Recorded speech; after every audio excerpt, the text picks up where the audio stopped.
Some players have tried to win the championship, win a ring for years and haven't made it, and I don't want to be one of those. Oh my goodness! Wembanyama! He's a one-man wrecking crew! He's like an alien. Wembanyama out of this world!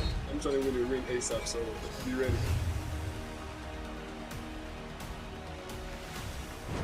How about just starting with getting back to playoffs?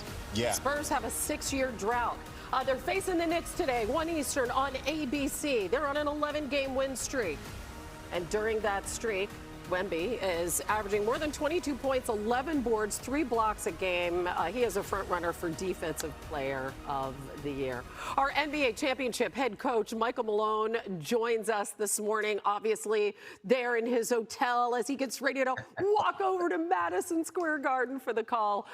We last saw Wemby dropping 42 points there. It was a Christmas Day record in 2024. And, Coach, he's such a unique challenge for teams that don't see him often, especially. What should the Knicks' defensive game plan be for him today? Well, after they hope and pray, they're going to have to get physical. Yeah. You know, because Wemby is a guy that can hurt you in so many ways, Hannah. We know about the defense, the shot blocking, but offensively, how many times in the history of this game have you seen a 7'4" player be able to knock down threes at 35%? Be able to move without the ball and dominate at the rim, inside the paint.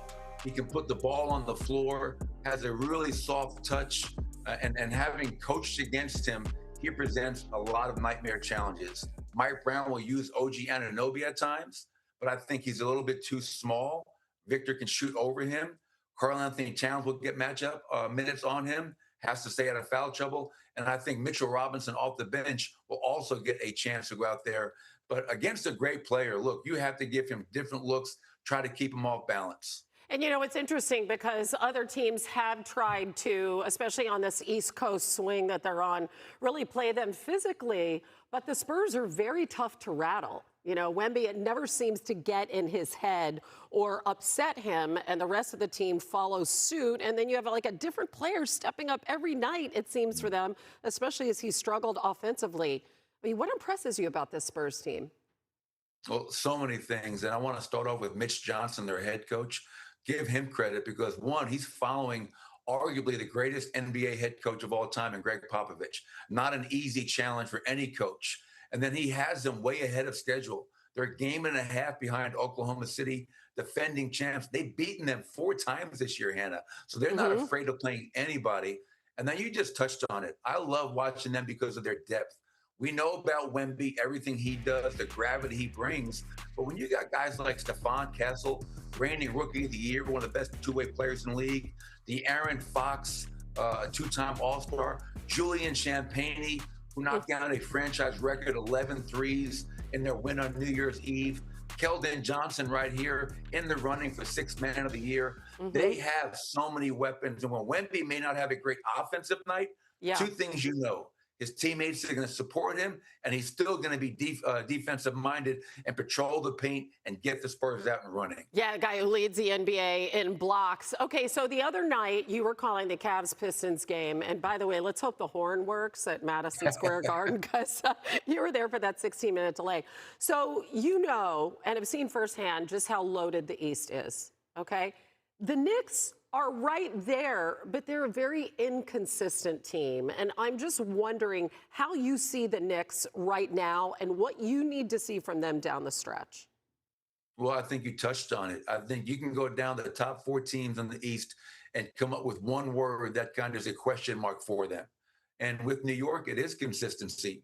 They had a 2-9 stretch earlier in the year around the new year. They came out of that, won 8 games in a row, looked great. Since that 8-game win streak, they're 5-4. They win 1, they lose 1. They've been really good at home. On the road, they're only 15-14. You know it starts and ends with Jalen Brunson, one of the greatest Knicks scorers in Knicks history, which is impressive considering their illustrious history as a franchise. But Karl-Anthony Towns, I think that's the one thing that a lot of people talk about. Does Karl-Anthony Towns find a way in this stretch run going into the postseason to kind of find his footing? He's averaging career lows, Hannah, in scoring, in minutes, in field goal attempts. And you want to make a deep run, You want to come out of the Eastern Conference? You better have more than just Jalen Brunson. You need other guys to step up, and Karl Anthony Towns has the resume and the talent to do so. Yeah, but Mike Brown has already said, listen, I'm not going to scheme specifically for that to get Cat more involved. It'll be really interesting to see what happens today, Coach. I hope you have a lovely walk over to the Garden and a great call. To watch for today, 1 p.m. Eastern on ABC, the Knicks, the 3 seed in the East. They host the West's second-best team. That would be the Spurs. San Antonio coming in, riding an 11-game win streak, their longest since 2015-2016 season. Their last loss this season coming in January.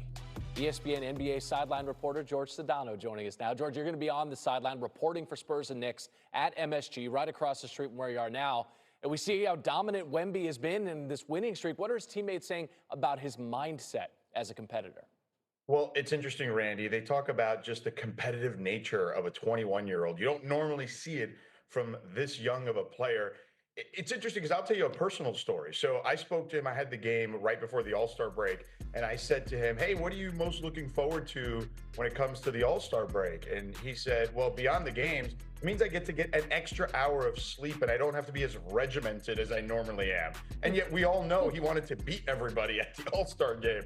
When you talk to Mitch Johnson, his head coach, he'll tell you everything is done deliberately. Even through his warm-ups, every single motion, no wasted motion, no wasted words even when it comes to talking to his teammates or whatnot. Just the leadership style of a 21-year-old is just unfathomable. We haven't really seen it when it comes to him. Harrison Barnes told me the best thing. He goes, man, he's a killer. He goes, whether it's chess, ping pong, or on the basketball floor, he wants to win at all costs. And, okay, lately, the last 3 games or so, Wemby struggled offensively, but struggles have followed Karl Anthony Towns. He's a focus for the Knicks offense right now. Why has Cat struggled to find a rhythm, George, in this Knicks offense?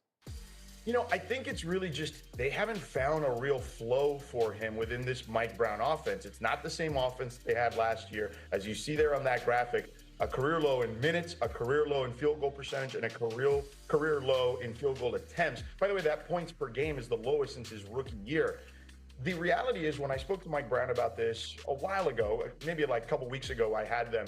He said, look, with Cat, what we want to do is we want to have him initiate his offense in 5 different positions on the floor. But that's just not the comfort level for Cat. He wants a couple of touches inside, get him going. He doesn't get very many touches inside.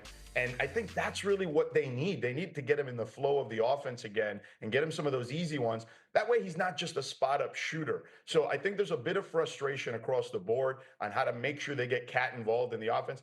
And Randy, they're going to need him because if they want to win a championship and move forward from the Eastern Conference Finals where they reached last year, they're going to need a guy like Cat to be their second best player. I mean, they're 10. The magic number, they are 10-2 when Cat scores 25 or more. If they get him there, we'll see what happens against the Spurs. Again, 1 p.m. Eastern. It's George Sedano. Thank you, sir. You got it, Randy. All right.